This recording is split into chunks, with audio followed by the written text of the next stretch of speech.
पिछले पार्ट में हमने ये जाना था कि पृथ्वी एक आग के गोले से नीले ग्रह के रूप में कैसे तब्दील हुई थी और उसमें जीवन का पहला बीज कैसे पनपा था। इसी क्रम में आगे बढ़ते हुए आज हम जानेंगे कि पृथ्वी पर सैकड़ों जीव जंतुओं के साथ डायनासोर्स का जन्म कैसे हुआ और उनके अंत के पीछे क्या मुख्य कारण था, क्योंकि डायनासोर्स के अंत से ही इंसान की उत्पत्ति की कहानी जुड़ी हुई है।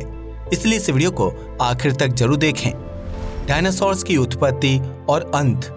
आज से तकरीबन 6.5 करोड़ साल पहले धरती पर एक मछली से शुरू हुआ विकास क्रम डायनासोर्स की उत्पत्ति तक पहुंच चुका था, जिसकी सैकड़ों प्रजातियां धरती पर निवास करती थीं।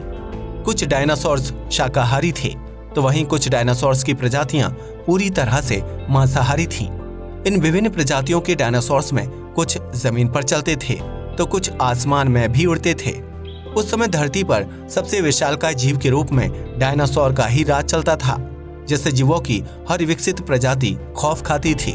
लेकिन धरती पर अपनी दहशत के दम पर राज करने वाले डायनासोर्स के अंत की कहानी 10 करोड़ साल पहले ही शुरू हो चुकी थी, जिससे हर कोई अनजान था। सुदूर अंतरिक्ष में एक चट्टान घूमते हुए सूर्य की तरफ बढ़ रही थी, लेकिन उसके रास्ते में मंगल और बृहस्पति ग्रह के बीच मौजूद एस्टेरॉयड बेल्ट आ गई। उस एस्टेरॉयड बेल्ट में सैकड़ों की संख्या में छोटी बड़ी चट्टानें और उल्कापिंड घूम रहे थे, जिसमें से एक विशालकाय उल्कापिंड के साथ उस छोटी सी चट्टान की टक्कर हो गई। उस टक्कर की वजह से चट्टान का सफर तो वहीं पर खत्म हो गया, लेकिन विशालकाय उल्कापिंड अपने रास्ते से भटक गया। अब वह उल्कापिंड एस्टेरॉयड बेल्ट में चक्कर लगाने के बजाय उससे बाहर निकलकर धरती की तरफ बढ़ने लगा था और चट्टान से टक्कर की वजह से उसकी रफ्तार भी बहुत तेज हो गई थी।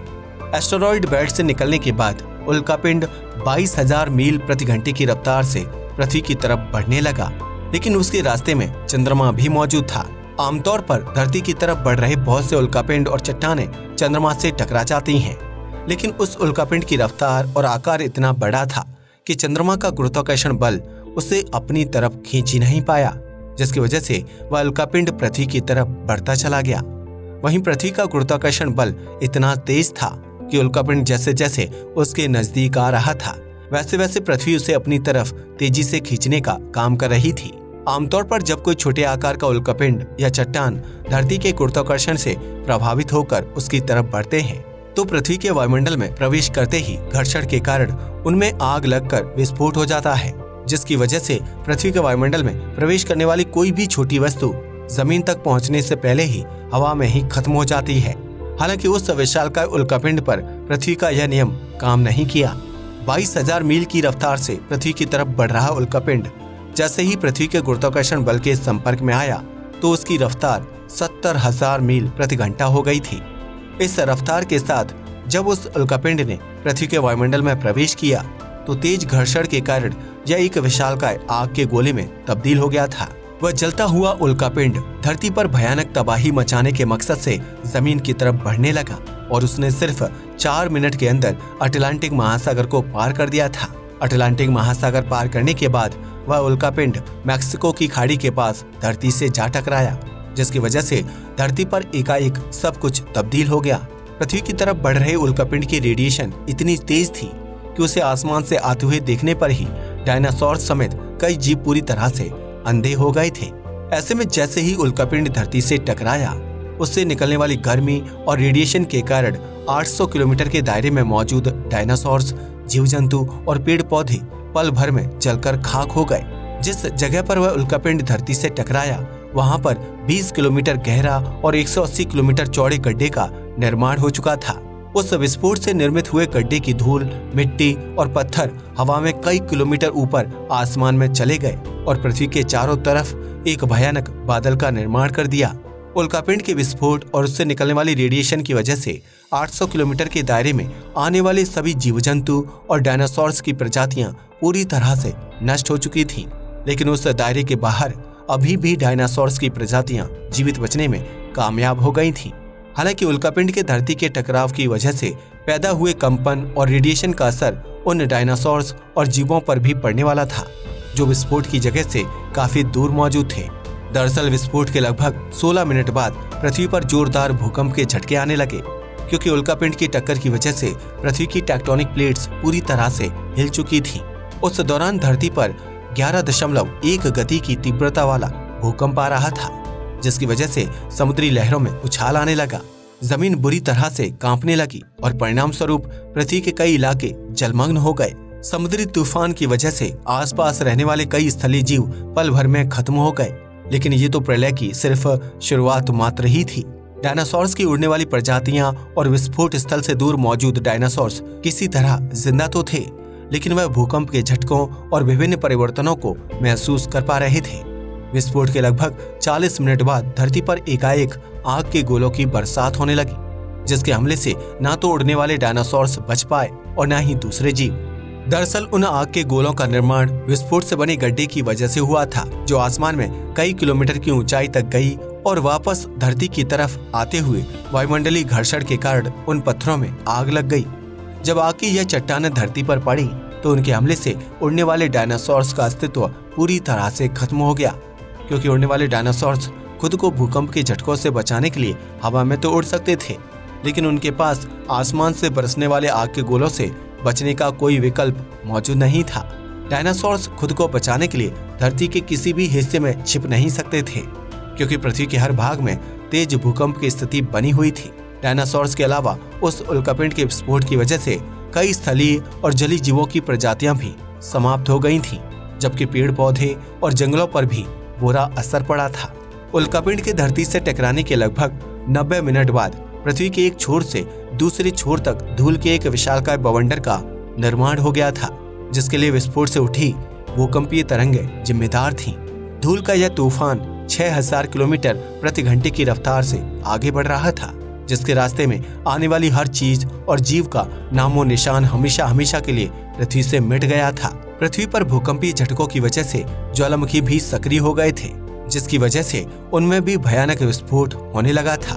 ज्वालामुखी विस्फोट से निकलने वाली धूल, राख और गैसों ने पृथ्वी के वायुमंडल में प्रदूषण की एक मोटी चादर का निर्माण कर दिया था, जिसकी वजह से सूर्य की रोशनी का धरती तक पहुंच पाना असंभव हो गया था। प्रदूषण की इस मोटी चादर की वजह से पृथ्वी पर मौजूद जीवन बुरी तरह से प्रभावित हो गया था, जिसे विकसित होने में करोड़ों साल का समय लगा था।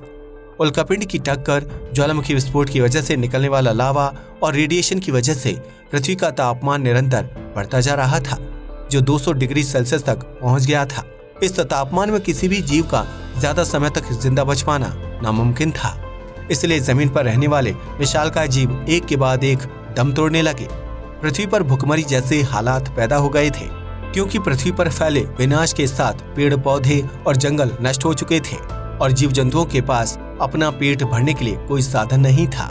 उल्कापिंड के धरती से टकराने से डायनासोर समेत जीवों की लगभग आधी से ज्यादा प्रजाति पूरी तरह से खत्म हो चुकी थी और सिर्फ 5% जीवों की आबादी ही अस्तित्व में थी। वहीं धरती का तापमान भी सामान्य से कई गुना बढ़ चुका था, लेकिन जीवन की विपरीत परिस्थितियां होने के बावजूद भी धरती पर अब भी जीवन मौजूद था, जिसे स्तनधारी जीवों यानी कि मैमल्स के रूप में जाना जाता है। यह स्तनधारी जीव जमीन के अंदर निवास करते थे, क्योंकि विशालकाय आकार वाले मांसाहारी डायनासोर्स और दूसरे जीव उन्हें अपना भोजन बना लेते थे। इसलिए खुद को सुरक्षित रखने के लिए स्तनधारी जीव जमीन में गड्ढा करके कई किलोमीटर नीचे अंदर निवास करते थे, ताकि उनको स्थलीय जीवों के आक्रमण का सामना न करना पड़े। जमीन के अंदर निवास करने की वजह से ही जब उल्कापिंड की पृथ्वी से टक्कर हुई थी, तो उससे निकलने वाली रेडिएशन, चमक और आग के गोलों के हमले से स्तनधारी जीव पूरी तरह से सुरक्षित बच गए थे। हालांकि भूकंपीय झटकों की वजह से उन्हें जमीन पर ऊपर आना पड़ा, लेकिन तब तक स्थिति उनके लिए सामान्य हो चुकी थी।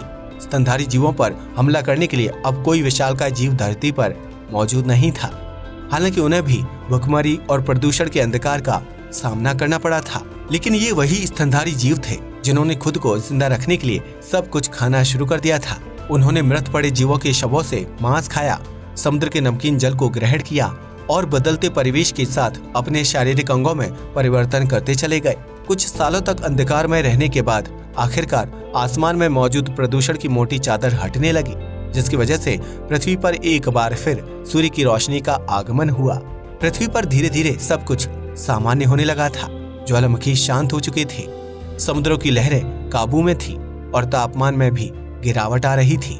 पृथ्वी पर एक बार फिर पेड़ पौधे उगने लगे थे, जिसकी वजह से भोजन की कमी खत्म होने लगी और जीवों की 5% आबादी में धीरे धीरे बढ़ोतरी होने लगी।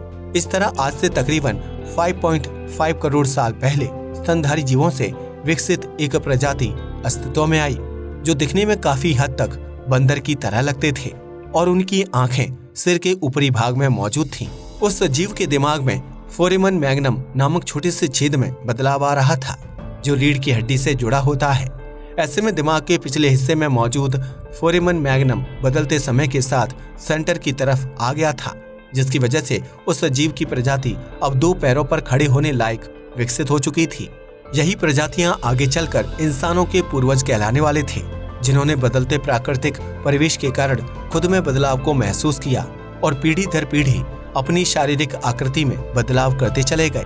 किसी भी प्राणी के बदलने या उसके शारीरिक ढांचे में परिवर्तन होने के लिए उनका डीएनए जिम्मेदार होता है, जो परिवेश के कारण बदलता रहता है।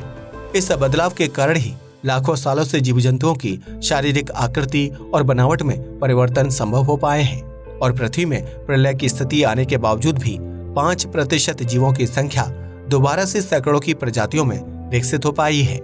अगर इतिहास को देखा जाए तो बंदरों को इंसान का पूर्वज माना जाता है, जिसकी शारीरिक आकृति में पीढ़ी दर पीढ़ी परिवर्तन आए और वह आदि मानव से विकसित मानव तक का सफर तय कर पाया। लेकिन यह सफर इतना भी आसान नहीं था, क्योंकि इंसानी शरीर प्राप्त करने से इस शरीर को कई तरह के विकास क्रमों से गुजरना पड़ा था। यह प्रकृति का नियम है कि किसी भी नई चीज की शुरुआत के लिए पुरानी चीज का अंत होना बेहद जरूरी है, वरना नई चीज को निर्मित होने का अवसर ही नहीं मिल पाएगा। अगर पृथ्वी से डायनासोर्स का अंत ही नहीं होता तो इंसान समेत विभिन्न जीव जंतुओं और अन्य प्रजातियां अस्तित्व में ही नहीं आ पाती और पृथ्वी पर सालों साल डायनासोर्स का राज चलता रहता। जाहिर सी बात है कि किसी भी परिवर्तन को देखने या उसे महसूस करने के लिए किसी भी जीव या इंसान का लंबे समय तक जीवित रहना जरूरी है।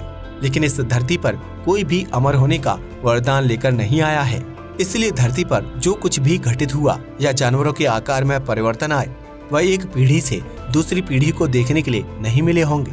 तो आखिर कैसे बंदर जैसी प्रजाति ने खुद को 2 पैरों पर खड़े करने लायक बनाया होगा और कैसे उनके अंदर समझ विकसित हुई होगी? इन सभी सवालों के जवाब जानने के लिए आपको वीडियो का तीसरा भाग देखना होगा। अब तो आप समझ ही चुके होंगे कि डायनासोर्स की उत्पत्ति और उनके विनाश के पीछे असल वजह क्या थी। यकीनन उल्कापिंड से हुए विनाश की वजह से डायनासोर्स का अंत हो गया हो, लेकिन इस टकराव को इंसानी जीवन की शुरुआत मानना चाहिए, क्योंकि उल्कापिंड की उस टक्कर ने धरती पर नए युग को शुरू किया था, जिससे विनाशकारी मंजर तो पैदा हुआ, लेकिन बुद्धिमान जीव यानी कि मनुष्य का अस्तित्व भी सामने आया। अगर आप इंसान की उत्पत्ति के बारे में जानना चाहते हैं तो कमेंट बॉक्स में पार्ट 3 लिखना बिल्कुल ना भूलें। आज के लिए बस इतना ही। वीडियो पसंद आया हो तो इसे लाइक और शेयर करें। जय हिंद दोस्तों।